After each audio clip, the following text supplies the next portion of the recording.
Bangladesh freight forwarders অ্যাসোসিয়েশনের পক্ষে আমরা সাধারণ সদস্যদের ফরওয়ার্ডার্স ফোরাম লিখিত বক্তব্য আমরা পেশ করছি। সাধারণ সদস্যবৃন্দ গভীর উদ্বেগের কারণে অত্র সংবাদ সম্মেলনের আয়োজন করতে বাধ্য হয়েছে। বাংলাদেশ ফ্রেট ফরওয়ার্ড অ্যাসোসিয়েশন বাফা 1188 জন সদস্যের একটি পেশাদারী ও প্রভাবশালী ট্রেড বডি। দেশে প্রায় শতভাগ আমদানি রপ্তানি কার্যক্রম বাফা সদস্যদের মাধ্যমেই সম্পূর্ণ হয়। এই সংগঠনের কার্যপরিধি অত্যন্ত বিস্তৃত। কাস্টমস, বাংলাদেশ কাস্টমস, বন্দর যেমন চট্টগ্রাম বন্দর আমাদের প্রধান বন্দর এবং অন্যান্য বন্দর, এয়ারপোর্ট, বাংলাদেশ ব্যাংক এবং আনুষঙ্গিক এদের সাথে বাণিজ্যিক ব্যাংক সমূহ, এয়ারলাইন্স, শিপিং লাইন, সদস্যদের লাইসেন্স নবায়ন, এনলিস্টমেন্ট, সদস্যপদ প্রদান সহ নানাবিধ গুরুত্বপূর্ণ কার্যক্রম এর অন্তর্ভুক্ত আমাদের বাফা কার্যক্রম। গত জুন মাসে বাণিজ্য মন্ত্রণালয় বাফার গণতান্ত্রিকভাবে নির্বাচিত পরিচালনা পরিষদ বোর্ড অব ডিরেক্টরস বিলুপ্তি করে প্রশাসক নিয়োগ করেন, যা আমাদের সংগঠনের কার্যক্রম ও ফ্রেট ফরওয়ার্ডিং ইন্ডাস্ট্রির ভবিষ্যৎ ও দেশের আমদানি রপ্তানি খাতে মারাত্মক ক্ষতি ও হুমকির সৃষ্টি করেছে। সাম্প্রতিক সময়ে বাজেটে গ্রস ইনভয়েসের ওপর 1.5% অগ্রিম আয়কর এআইটি এবং টার্নওভার ট্যাক্সের আরোপ 1% টার্নওভার ট্যাক্স আরোপ, চট্টগ্রাম বন্দরের ট্যারিফ বৃদ্ধি, বিগদার হ্যান্ডলিং চার্জ বৃদ্ধি অর্থাৎ পোর্টের চার্জ বৃদ্ধি, আইজিএম, ইজিএম জটিলতা সহ বহু চ্যালেঞ্জিং বিষয় তাৎক্ষণিক ও কার্যকরী পদক্ষেপ প্রয়োজন হয়। অথচ এই সংকটময় সময়ে একজন প্রশাসক নিয়োগ, যিনি পেশাগতভাবে এসব বিষয়ে অভিজ্ঞ নন, বাফার কার্যক্রম ও স্বার্থের জন্য ক্ষতি সৃষ্টি করছে।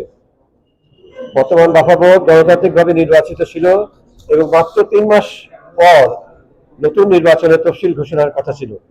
সেই প্রেক্ষাপটে প্রশাসক নিয়োগ ছিল সম্পূর্ণ অপ্রয়োজনীয়।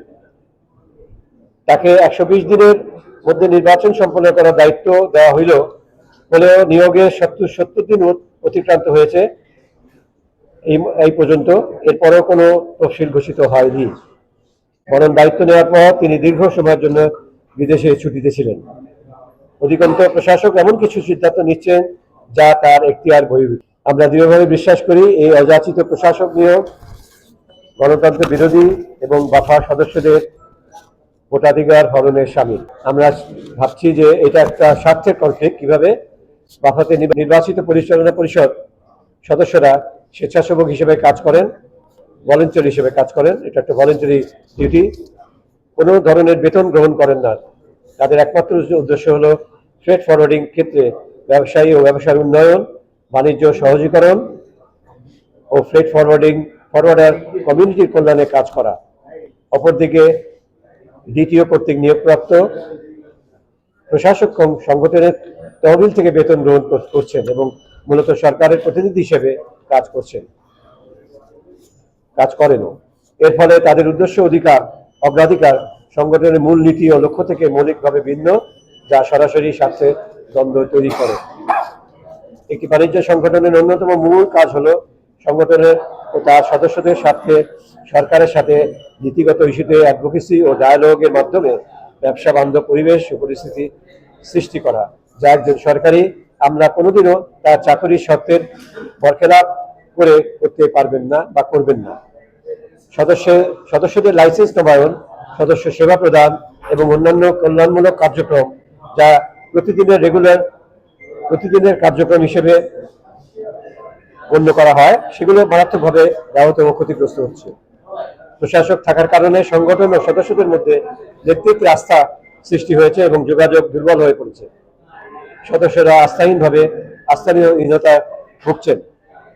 2022 সালের বাণিজ্য সংগঠন আইন এবং এর ধারা 17 অনুসারে পরিচালনা পরিষদ বিলুপ্ত ও প্রশাসক নিয়োগের আগে লিখিত নোটিশ প্রদান এবং পরিচালনা পরিষদকে আত্মপক্ষ সমর্থনের সুযোগ দেওয়া বাধ্যতামূলক। বাণিজ্য মন্ত্রণালয় এই আইনি বাধ্যবাধকতা না মেনে প্রশাসক নিয়োগ করেন, যা অত্যন্ত গর্হিত ও দুঃখজনক।